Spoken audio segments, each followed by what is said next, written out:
Welcome to Season 3.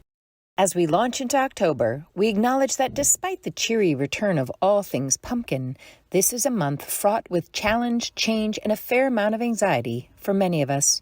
So, if we acknowledge everyone is walking around with some form of PTSD or lugging around emotional baggage, perhaps we can start greeting each other with what executive function coach Courtney Edmond calls compassionate curiosity. On October 3rd, we deep dive into Season 3 of Act 2 You're On, and into a month devoted to domestic violence awareness. A2IO had the great honor of interviewing Linda Monks, a social worker and medical advocate who has worked at a Level 2 trauma center outside of Philadelphia for the past 20 years. Linda specializes in working with victims of domestic violence, elder abuse, and human trafficking. This podcast is heart-wrenching, eye-opening, and incredibly inspiring. The new season catapults forward with an October 10th podcast featuring the fun and refreshingly candid Anita Kite, a leadership and couples coach empowering folks to navigate uncertainty and manage difficult conversations to achieve work-life integration.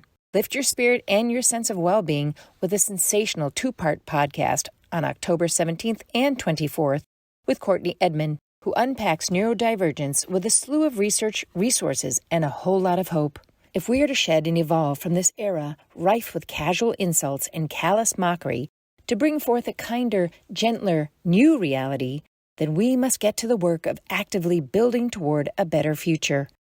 October's podcast may provide you with a new skill set and new perspective necessary to quash the alarming and impulsive negativity of our current reality before it hardens into social norm. We can lift each other, give each other the benefit of the doubt, and accept that folks are suffering. But even in the suffering, we can learn to lift rather than tear down. Let's shift into the affirming assumption everyone deserves respect, that no one needs to turn somersaults to earn our compassion. We can then return, or better yet, evolve into a higher-minded, kinder, and gentler society.